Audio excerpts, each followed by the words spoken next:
Salam sinergi. Apa kabar Bapak Ibu Mitra TSI? Kali ini saya akan menghantarkan kumpulan video tentang kode etik di Tridaya Sinergi Indonesia. Saya sedang memegang kode etik Tridaya Sinergi Indonesia yang sudah ditandatangani oleh CEO kita pada tanggal 16 September 2022. Sedikit memberikan gambaran tentang sejarah kode etik di Tridaya Sinergi Indonesia. Tridaya Sinergi Indonesia sudah memiliki kode etik sejak tanggal 8 Januari 2018.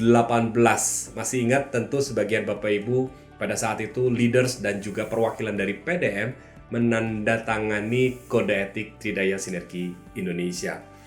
Kemudian kode etik ini pada tanggal November 2019 berdasarkan Permendag nomor 70 tahun 2019 melakukan pengubahan, yaitu dengan kode etik yang kedua bulan November 2019. Banyak yang menyesuaikan berdasarkan Permendag 2019 nomor 70, dan di momen itu juga kita Tridaya Sinergi Indonesia mendapatkan surat izin usaha penjualan langsung, sehingga kode etiknya juga menyesuaikan dengan perusahaan yang telah berizin dengan CUPL. Dan pada tahun ini 2022, tepatnya tanggal 16 September, berdasarkan peraturan pemerintah PP nomor 29 2021 terdapat banyak perbaikan atau pembaharuan peraturan yang mengatur perusahaan-perusahaan direct selling network marketing. Maka kami Tridaya Sinergi Indonesia pun melakukan perubahan-perubahan yang dipandang penting untuk menyesuaikan regulasi tersebut. Maka terbitlah kode etik member Tridaya Sinergi Indonesia terbitan tahun 2022 tanggal 16 September 2022. Dan Bapak Ibu dapat menyaksikan video-video berdasarkan bab-bab mana saja yang butuh untuk Bapak Ibu lihat. Jadi kita tidak dalam satu rangkaian penuh dalam satu part video, tapi kita bagi-bagi sehingga Bapak Ibu lebih mudah bagian mana yang penting untuk Bapak Ibu saksikan. Di sini terdapat 26 pasal yang dibagi dalam 11 bab. Nanti Bapak Ibu bisa melihat berdasarkan bab-bab. Kecuali bab 11 yang tentang penutup digabungkan dengan bab 10. Sedikit saya akan menyampaikan tentang rangkaian dari masing-masing bab. Yang pertama yaitu bab pendahuluan. Nanti Bapak Ibu akan dihantarkan ada 2 pasal di sana tentang maksud dan tujuan. Tentunya maksud dan tujuan di sini adalah maksud dan tujuan dari kode etik ini dibuat.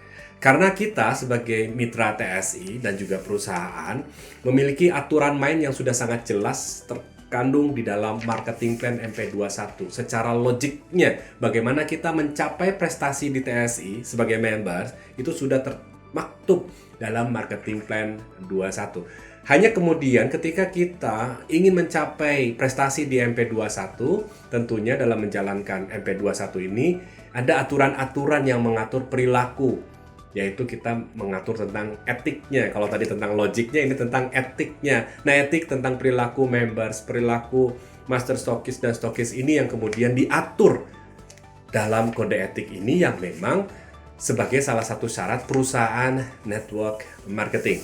Kemudian pasal keduanya terdiri dari istilah-istilah ini yang akan menjembatani kita ketika Bapak Ibu melakukan pelaporan pelanggaran. Bapak Ibu perlu menggunakan istilah-istilah yang sudah kita maktub di dalam kode etik ini. Selanjutnya adalah bab yang kedua. Yang bab kedua ini kita mulai dengan pendaftaran members. Terdiri dari 4 pasal, yaitu pasal 3 tentang persyaratan pendaftaran. Jadi Bapak Ibu gunakan aturan ini sebagai sebuah aturan yang memang kita duplikasikan sesuai dengan aturan. Jadi tidak ada persyaratan pendaftaran di luar dari apa yang dimaksud dalam aturan kode etik ini. Di pasal 4 ada prosedur pendaftaran, bukan hanya tentang syaratnya, tapi kemudian bagaimana untuk melakukan pendaftaran members. Yang pasal kelimanya yaitu pembatalan pendaftaran dan pemutusan kememberan. Ini terjadi karena memang members boleh melakukan pembatalan maupun pemutusan kememberan. Bagaimana aturannya? Ada di dalam pasal 5 ini. Pasal 6 adalah tentang pensponsoran membership. Selanjutnya adalah bab ketiga. Bab ketiga adalah tentang hak dan kewajiban perusahaan. Sehingga Bapak Ibu bisa tahu apa yang sudah dan apa yang belum dilakukan oleh perusahaan terkait dengan kewajiban perusahaan.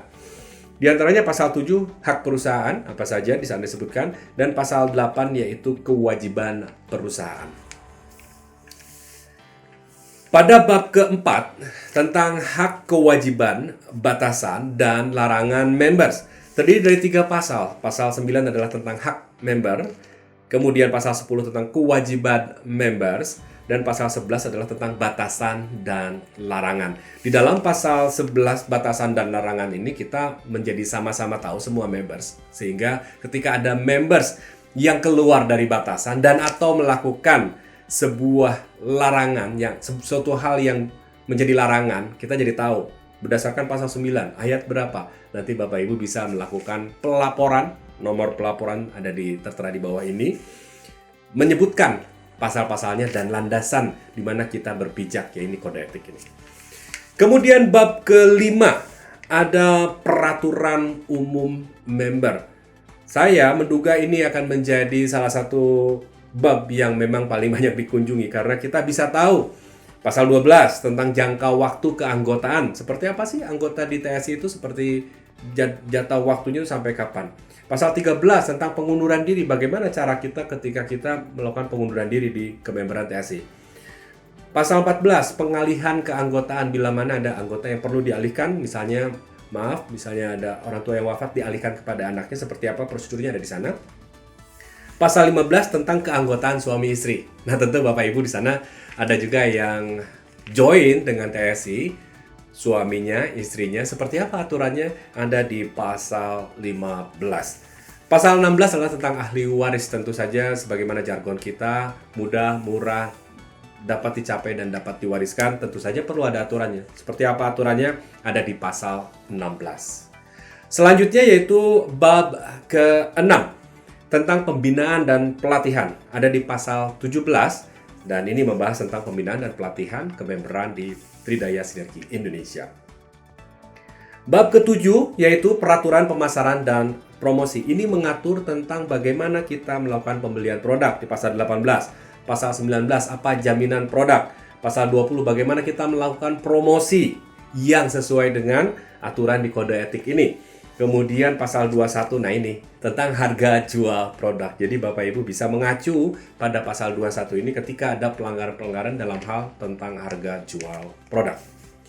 Selanjutnya itu pasal 8 tentang komisi dan atau bonus dan pajak. Ada pasal 22 dan pasal 23. Pasal 22 tentang komisi dan atau bonus, dan pasal 23 tentang ketentuan pajak komisi dan atau bonus. Tentu Bapak Ibu perlu mengetahui kaitannya dengan pajak ini karena agar kita juga selain aman, nyaman, dan kita dengan pengetahuan ini menjalankan ini dengan tidak bingung atau tidak tiba-tiba, oh kok saya dipotong, ini gimana hitungannya, ada di aturan kode etik ini. Kemudian bab 9 tentang jaminan pembelian kembali. Ada ya? Ada. Kita mengatur di pasal 24 yaitu jaminan pembelian kembali. Pasal 10 penyelesaian perselisihan, dan mudah-mudahan pasal ini yang tidak dipakai karena setelah ini kita punya aturan sama-sama saling mengingatkan, dan tentu kita harapannya adalah menjalankan bisnis ini dengan aman, nyaman, saling berkolaborasi. Pasal 25 ada penyelesaian perselisihan, dan pasal 26 tentang pelanggaran dan sanksi. Bapak Ibu bisa mengutip dari pasal 26 ini bila mana amit-amit ada perselisihan atau persengketaan di antara kememberan di Tridaya Sinergi Indonesia. Dan bab 11 adalah penutup. Selain video-video tentang konten dari kode etik ini, kita juga akan menyampaikan satu video yang menjelaskan tentang bagaimana sih prosedur Pak kalau ada kita mau melaporkan pelanggaran atau hal-hal yang melanggar batasan. Nah, kita akan ada juga video yaitu tentang bagaimana prosedur penerimaan dan penanganan pelaporan dari pelanggaran kememberan di Tridaya Sinergi Indonesia. Dan mudah-mudahan ini semua video tentang konten, video pengantar ini, dan juga video tentang bagaimana prosedur kita melaporkan membuat kita semakin tahu, semakin paham bukan hanya tentang MP21-nya tapi juga tentang bagaimana aturan main untuk memenuhi MP21. Dan kami sangat berharap mudah-mudahan ini adalah upaya kita bersama. Karena perusahaan punya keterbatasan, perusahaan adalah juga memfasilitasi berbagai hal. Tentu akan ada satu challenge, dan satu-satunya solusi adalah bukan hanya dari perusahaan, bukan hanya dari members, tapi perlu kita bersama-sama membangun kolaborasi agar tercipta bisnis yang etik, bisnis yang nyaman bagi kita semua, sehingga kita mencapai apa yang menjadi tujuan kita bersama. Terima kasih Bapak Ibu, selamat menyaksikan video-video berikut. Salam sinergi.